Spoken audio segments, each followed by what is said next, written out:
ఈ నెల 13వ తేదీ జరిగిన సార్వత్రిక ఎన్నికలలో కడప ఎమ్మెల్యే అభ్యర్థులు పోటాపోటీగా ప్రచారం చేసుకొని అభ్యర్థులు పాల్గొన్నారు. అయితే ముఖ్యంగా పోటీ కూటమిలో ఉన్న తెలుగుదేశం పార్టీకి వైఎస్ఆర్సీపీకే ముఖ్యమైన పోటీ. కాంగ్రెస్ది అంత లేదు పోటీ. అయితే ఓటర్లు మాత్రం కొంత కన్ఫ్యూజ్ అయినారు. ఓటర్లు క్రాస్ ఓటింగ్ ఎక్కువ జరిగిందనేది మా అభిప్రాయము. ఎవరు గెలుస్తారు అనేది కూడా ఖచ్చితంగా చెప్పలేము. ప్రస్తుతం ఉన్న సినారియోని బట్టి వైఎస్ జగన్మోహన్ రెడ్డి గారు సీఎం అయితే చాలా అభివృద్ధి ఉంటుంది. కడప అసెంబ్లీకి అంజద్ బాషా గారు గెలుస్తారని అనుకుంటున్నాను నేను. సో ఎంపీకి మటుకు షర్మిలమ్మ గారు గెలుస్తారని ఖచ్చితంగా కూడా డెఫినెట్గా అనుకుంటున్నాను నేను. ప్రస్తుతం ఉన్న మళ్ళీ గవర్నమెంట్ ఫామ్ చేస్తుంది అనుకుంటున్నాము. కడప అసెంబ్లీ ఖచ్చితంగా తెలుగుదేశం పార్టీ వాళ్ళు గెలుస్తారని అనుకుంటున్నాం. సీఎం జగనే అవుతాడు. అంజద్ బాషా గారు గెలుస్తారు.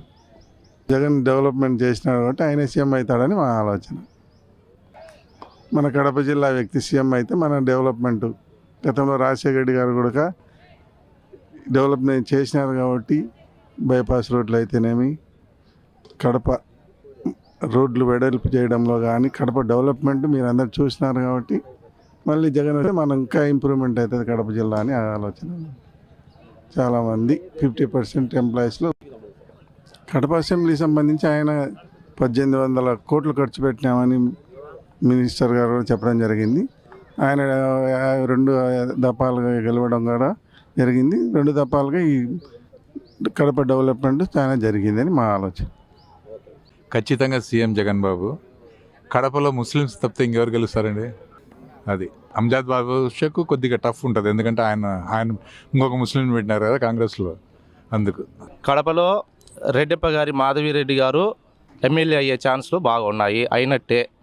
ఎందుకంటే లాస్ట్ టైం ఎలక్షన్లు జరిగినప్పుడు ఉన్న నాయకులకు, ఇప్పుడు జరిగిన నాయకులకు, తెలుగుదేశం టీడీపీ ఎమ్మెల్యే అభ్యర్థికి తేడాలున్నాయి. వైఎస్ఆర్ 10 ఏళ్ల నుంచి ఉన్నప్పటికీ కడప డెవలప్మెంట్ ఏం లేదని ప్రజలు కూడా అనుకుంటున్నారు. ఇప్పుడు ఉన్న టీడీపీ ఎమ్మెల్యే అభ్యర్థి చేస్తామని చెప్పినవి ఖచ్చితంగా చేస్తామని, ఆమె వీధి వార్డు ఇల్లు తిరిగి బాగా కష్టపడి చేస్తామని చెప్పింది. ప్రజలు కూడా నమ్మినారు. ఈ చంద్రబాబు నాయుడు గారు చెప్పిన పథకాలు ఏవైతే ఉన్నాయో అన్నీ చేస్తారు, ఇంతకుముందు చెప్పినవి చేసినారు, ఇప్పుడు కూడా చేస్తారనే నమ్మకంతో ధీమాతో ఉన్నారు. కాబట్టి పైన కూడా సీఎం చంద్రబాబు నాయుడు గారే అవుతారు. కడపలో ఓటింగ్ టఫ్ ఫైట్గా జరిగింది. కానీ అంజద్ బాషాకు వ్యతిరేకత ఉన్నప్పటికీ జగన్ నన్ను చూసి ఓటేయమన్నాడు కనుక జగన్ చూసి ఓట్లు వేస్తుంటారని అనుకుంటున్నాము. కడప పోటాపోటీ మెజార్టీతో అయినా అంజద్ బాషా గెలిచొచ్చని అనుకుంటున్నాము. కడప జగన్ చాలా అభివృద్ధి చేసినాడు కదా. ఇప్పుడు జరిగిన లేటెస్ట్గా కనుక జగన్ రోడ్స్ వైడింగ్ చేయడం కానీ అన్నీ చేయడం కానీ కడప అభివృద్ధి అనేది ఓన్లీ జగన్తోనే జరుగుతుంది, ఓన్లీ వైసీపీతోనే జరుగుతుంది. కానీ కొంచెం రైతులు కొంచెం ఆలోచించి చేసేది. చంద్రబాబు కడపకి ఏమీ చేయడు. పోతిరెడ్డిపాడు కానీ శ్రీశైలం రెగ్యులేటర్ కానీ ఇవన్నీ జగన్ వచ్చినాకనే కదా. జగన్ అక్కడ రాయలసీమకు ఫేవర్గా చేసింది. 534 నుంచి 834 నుంచి 854 చేసింది రాజశేఖరే చేసినాడు. కానీ చంద్రబాబు దాన్ని 834 తగ్గించినాడు. అట్లా పోతిరెడ్డిపాడు ఇంకా 10,000 క్యూసెక్కుల నుంచి 50,000 క్యూసెక్కులకు రాజశేఖరే చేసినాడు. ఇప్పుడు కడపలో కడపకు రాయలసీమకు నీళ్లు ఉండే కానీ ఏవన్నా కానీ అది రాజశేఖర సీఎంగా ఉన్నందువలన రాయలసీమకు ఇప్పుడు ఎక్కడ కరువు కనపరాకుండా, ఇంత కరువులో కుడుక సఫిషియెంట్గా వాటరు ఇవన్నీ ఉన్నాయి కదా. ఆ విధంగా ఆలోచన చేసేవాళ్ళు, ఇట్లా చేసేవాళ్ళు ఇంకా వైసీపీ ఓట్లు వేస్తారు. కాబట్టి పోటాపోటీ మెజార్టీతో వైసీపీనే గెలిచొచ్చని మేము. అంజద్ బాషాకు తీవ్రమైన వ్యతిరేకత ఉన్నప్పటికీ పోటాపోటీ మెజార్టీతో కడప వైసీపీనే గెలిచొచ్చని ఆలోచన. సీఎంగా కనుక 100-105 సీట్లతో జగన్మోహన్ రెడ్డి సీఎం మళ్ళీ అవుతారని అనుకుంటున్నాం. మామూలుగా ఇంతకుముందు కన్నా ఇప్పుడు కొంత తగ్గింది వైసీపీకి. మామూలుగా అయితే ఇంతకుముందు ఖచ్చితంగా జగన్ వస్తాడనే పరిస్థితి నుంచి జగన్ కూడా రావచ్చు అనే పరిస్థితికి అయితే వచ్చింది. సో ఎన్డీఏ కూటమి వల్ల ముఖ్యంగా మోడీ వచ్చినందువల్ల కొంత ఎన్డీఏ కూటమికి అయితే లాభం చేకూరినట్టుంది. సో దానివల్ల కొంత ప్రజల్లో మార్పు కానీ వచ్చుంటే రాబోయే ఫలితాల్లో మార్పు చూసేదానికి అవకాశం ఉంటుంది. కడపలో ఇంతకుముందు అయితే అంజద్ బాషా గారు అలవోగా గెలుస్తారనే పరిస్థితి ఉన్నింది. సో పరిస్థితుల ప్రభావం వల్ల మోడీ వచ్చి అయ్యి అన్నందువల్ల మళ్ళీ కొంచెం టగ్గాపారుగా ఏర్పడింది. సో మా ఆమెకు కూడా తెలుగుదేశం వ్యక్తికి కూడా గొప్పగానే కనిపిస్తూ ఉంది. సో చెప్పలేమండి, రెండిట్లో ఏదో ఒకటి రావచ్చు. సీఎం కొంచెం మేబీ ప్రాబిలిటీ కొంచెం జగన్ మీదే ఉంది. కానీ ఎన్డీఏ మోడీ గెలిచినందువల్ల వీళ్ళకు కూడా కొంచెం అవకాశాలు మెరుగ్గానే కనిపిస్తున్నాయి. సో ఖచ్చితంగా ఇది అని అంచనా వేసే పరిస్థితి లేదు. సో మనం అంతకంటే అంచనా వేసే పరిస్థితి లేదు. మన చుట్టూ ఉన్న పరిసరాల ప్రభావం వల్ల చూస్తే మాత్రం ఎన్డీఏ ప్రభావం బాగా కనిపిస్తూ ఉంది. 50-50 ఛాన్సెస్ అంటున్నారు. కొంచెం ఇద్దరు హోరాహోరీగా ప్రచారం చేసినారు. ఆయనేమో 2 మాటలు అయిండాడు ముందుగానే, ఈమె ఫస్ట్ టైము. కొంచెం ఛాన్సెస్ 50-50 అని చెప్తా ఉన్నారు. ఈవెన్ గవర్నమెంట్ లెవెల్లో కూడా 50-50 చెప్తా ఉన్నారు. నాకు తెలిసినంత మటుకు, నాకు వచ్చిన ఇన్ఫర్మేషన్ 50-50. ఎవరు వచ్చినా కూడా 105 నుంచి 115 లోపల బయట పెడతారు. ఎవరు వీళ్ళు వచ్చినా వాళ్ళు వచ్చినా అదే 50-50 అంటారు. ఎందుకంటే ఆడ కూటమి కొంచెం బాగా ప్రచారంలో బాగానే చేసినారు. ఈయనకి సంక్షేమ పథకాలు కొంచెం ఈయనకు కూడా బూస్టప్ చేసినాయి. ఆయన కొంచెం ఈ మధ్య ల్యాండ్ టైటిలింగ్ యాక్ట్ అది ఇది కొంచెం పాజిటివ్గా ఆయనకు రెస్పాన్స్ వస్తుంది. కాబట్టి ఛాన్సెస్ ఆ ఓటింగ్ పర్సంటేజ్ని బట్టి చూస్తే ఏదైనా కావచ్చు. పర్సంటేజ్ని బట్టి యాంటీ ఇన్కంబెన్సీ కావచ్చు, ప్రో ఇన్కంబెన్సీ కావచ్చు. ఇది చెప్తా అన్నారు మాకు తెలిసిన. కడపలో ఈమె గెలుస్తుంది అంటున్నారు మాధవి. గవర్నమెంట్లో 2 సార్లు ఒకడే వచ్చే కనుక 100 లెవెల్ పెరిగిపోతుంది. ఒకసారి రావాలా మెడ్రాస్ గవర్నమెంట్ వచ్చినట్టు. మేము ఏమనుకుంటున్నామంటే వీడు ఏదో ఒక తిరగడి చేసి జగనే వచ్చాడో వీళ్ళు ఊరికి గౌ అంటాడని అనుకుంటున్నారు. ఈసారి అంజద్ బాషా గారు ఫలితం సాధించలేరు. That is my opinion. General talk. CM ఈసారి మార్పు జరుగుతుంది అంటే మీకు అర్థమైంటుంది.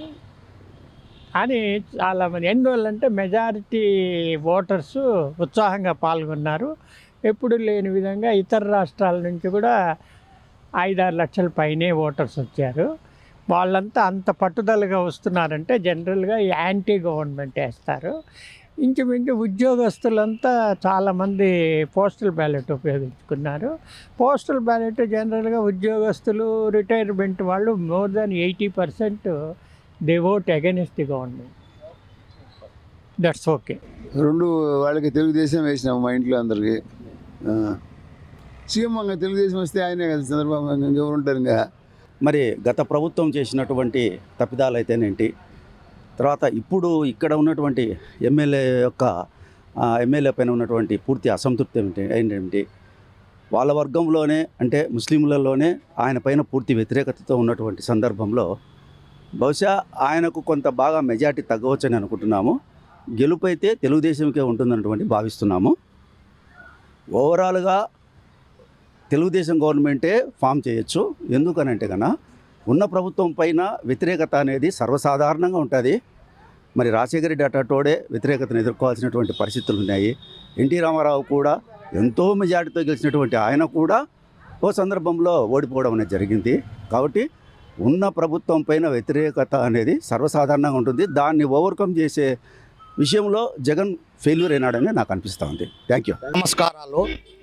కడప నియోజకవర్గం ఎమ్మెల్యే అభ్యర్థిగా ఇప్పుడు నిలబడింది ఇక్కడ మాధవి రెడ్డి. వాళ్ళు టీడీపీ ఫుల్ మెజార్టీతో బ్రహ్మాండమైన మెజార్టీలో గెలవబోతున్నారని మా యొక్క ఆశీస్సులు. మళ్ళా కూడా జగన్ సీఎం కావాలని అనుకుంటున్నాం. ఖచ్చితంగా సీఎం అవుతాడు. కడప వచ్చి అంజద్ బాషా అవుతాడు ఎమ్మెల్యేగా. సొంతంగా పోటీ చేస్తాడు కాబట్టి మళ్ళా కూడా జగన్ సీఎం అయ్యే ఛాన్స్ ఉంది. కడప టీడీపీ కూటమి అభ్యర్థి Madhava Reddy, MP Sharmila Reddy MP. Chandrababu Naidu. MLA Reddappa గారు మాధవరెడ్డి వస్తుంది, కానీ గవర్నమెంట్ ఫామ్ చేస్తే వైసీపీ అంతే. ప్రస్తుతానికి ఇక్కడైతే అమ్జద్ బాషా గారి మీద కొంచెం వ్యతిరేకత ఉంది. ఆయన కొంచెం మంచి పనులు చేయలేదు. అలా చాలామంది కొంచెం రిలీజియన్ పరంగా కూడా తెలుగు వాళ్ళని ముస్లిమ్స్ వాళ్ళని వేరు చూడడం వల్ల ఇక్కడ రెడ్డప్ప మాధవిరెడ్డి గారు గెలుస్తారు. ఎమ్మెల్యే తరపున ఎంపీ అవినాష్ రెడ్డి గెలుస్తారు. కానీ ప్రభుత్వం మాత్రము మేము అనుకుంటున్నది వైసీపీ ఫామ్ చేస్తుంది అనుకుంటున్నాం. మేము కూడా ఎమ్మెల్యే రెడ్డప్ప గారి మాధవిరెడ్డి గారు వస్తారనుకుంటున్నాము. ఎందుకంటే లాస్ట్ 5 yearsలో మేము ఊహించుకున్నంత డెవలప్మెంట్ కడపలో లేదు. కానీ మన ఎలక్షన్ పర్సంటేజ్ చూస్తే వైసీపీని గవర్నమెంట్ ఫామ్ చేస్తుందని మేమంతా ఊహించుకుంటున్నాము.